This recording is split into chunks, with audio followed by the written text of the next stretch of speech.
Ce qui le rend le pain digeste, c'est le temps de la fermentation. Le drame, aujourd'hui, c'est que l'immense majorité des boulangers ne font plus fermenter leur pâte assez longtemps. Et résultat, le pain, la molécule de gluten qui est à l'intérieur, n'a pas eu le temps d'être dégradée par la fermentation. Mais à partir de 12-15 heures de fermentation, vous avez un pain qui est totalement digeste, que ce soit un pain au levain, un pain complet ou un pain blanc. Donc il faut interroger son boulanger et dire, vos pâtes, elles ont pointé combien de temps avant? Comment faire la différence? Alors, on lui demande effectivement combien de temps ça fermente, mais comment on fait la différence? Le niveau de cuisson, déjà, vous renseigne. Une farine noble qui a lentement fermenté, elle colore beaucoup plus qu'une farine qui est dopée avec plein de béquilles chimiques et qui, vous voyez...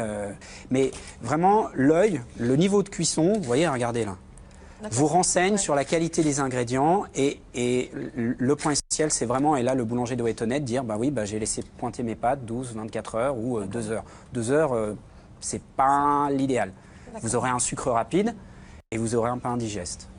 Y a-t-il trop de gluten dans la farine moderne? Aujourd'hui, oui. On produit beaucoup plus, par contre, au détriment du goût et de la santé, parce que derrière ça, il y a énormément de pesticides, de fongicides sur les blés, plus ce que j'expliquais tout à l'heure, des béquilles chimiques qui permettent au pain d'être fabriqué en 2-3 heures au lieu de 24 heures. Et tout ça, vous le retrouvez dans votre assiette. 95% de ce que je fais, c'est ce pain-là. Pourquoi? Parce que c'est très long. La mise en œuvre, c'est 2 jours. C'est le pain des amis, celui-là, c'est ça? C'est le pain des amis. Oui. Et en tant que transformateur, si vous voulez, on est obligé d'avoir une gamme courte si on prétend tout transformer sur place. Vous mettez à utiliser des procédés ou alors des farines toutes prêtes, des mélanges qui vous permettent de faire du pain en 2 heures. Mais pour moi, ça, c'est pas du pain. Mais nutritionnellement, ça vaut pas tripette. C'est cher pour ce que c'est. Et je suis désolé, le consommateur est trompé là-dessus. Que valent les céréales que l'on trouve dans les pains spéciaux, demande Simon? Ça dépend justement de ces céréales. Les pains spéciaux, il faut savoir qu'aujourd'hui, la facilité a poussé les boulangers à utiliser des mix, donc des sacs où vous avez tout dedans, vous avez le levain dévitalisé, vous avez même le sel, il n'y a plus qu'à mettre de l'eau. Le principe, c'est faire un cake, vous pétrissez ça très vite à grande vitesse, 2 heures après, ça peut aller au four. Et ça, d'un point de vue nutritionnel, c'est une catastrophe, puisque d'abord, ce sont des blés qui ont été traités, il y a beaucoup de chimie à ajouter justement pour aller aussi vite. Et comme c'est fait en 2 heures, ça n'a pas eu le temps de reposer assez pour que le gluten soit complètement dégradé, donc indigeste. Il y a un dernier point sur l'indice glycémique. Ce qui fait chuter l'indice glycémique, ce qui fait transformer la farine, qui est à l'état brut est un sucre rapide en sucre lent, c'est une fois de plus le temps. La clé est vraiment là, à la fois pour la digestion et aussi pour les diabétiques et tout le monde. Ce pain, après 24 ou 48 heures de fermentation, est devenu un sucre lent, donc très bon pour votre santé. Là encore à son boulanger, quoi. Alors que, voilà, la même pâte mise au four au bout de 2 heures. C'est quoi l'intérêt de n'attendre que 2 heures? Parce que de toute façon, le pain, il faut en faire tous les jours pour un boulanger. C'est la pression, je pense, sociétale, qui consiste à dire que le temps, c'est de l'argent et qu'il faut toujours aller de plus en plus vite. Et dans l'agriculture, dans les métiers de transformation comme nous, où on fait de l'alimentation, je suis désolé, le temps, c'est la clé du goût et de la santé. Et ça, on l'a oublié, ce qui fait qu'un poulet a été élevé, nourri correctement, abattu au bout de 120 jours et non pas de 24 jours en batterie. C'est le même principe. À force de vouloir aller trop vite, on sacrifie notre santé. Et ça, moi, je suis pas d'accord.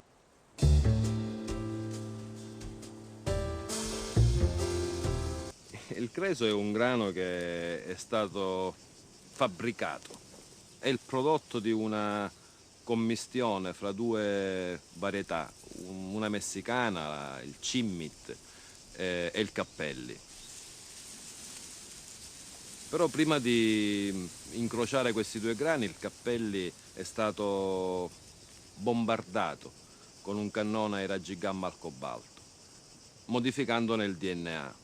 Agendo su una proteina che regolava l'ormone della crescita, per nanizzare, rendere più basso il frumento, perché c'era sì il problema dell'allettamento, del fatto che con i venti il grano si buttasse a terra, diminuendo la resa. E poi dal creso sono stati costituiti tutti i grani che ci sono in tutta Europa.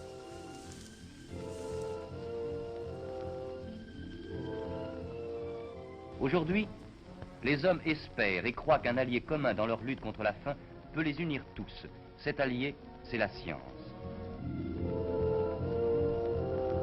Aujourd'hui, on fait croître des plantes exposées aux rayons gamma issus de cobalt radioactif. Au préalable, il faut faire pénétrer dans le sol du cobalt radioactif. Dans l'avenir, les fermiers vont pouvoir profiter de leurs engrais d'une manière plus économique grâce à une production rendue plus abondante et de meilleure qualité.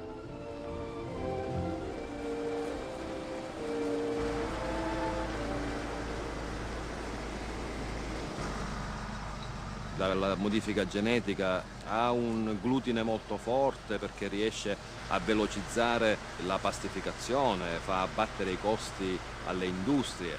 È come se all'interno dell'intestino, quando entrano queste molecole, bloccandone, diminuendone la digestione, l'assimilazione e non riconoscendo il nostro intestino queste molecole, abbiamo le allergie, le intolleranze, fino alla celiachia che è aumentata sempre di più.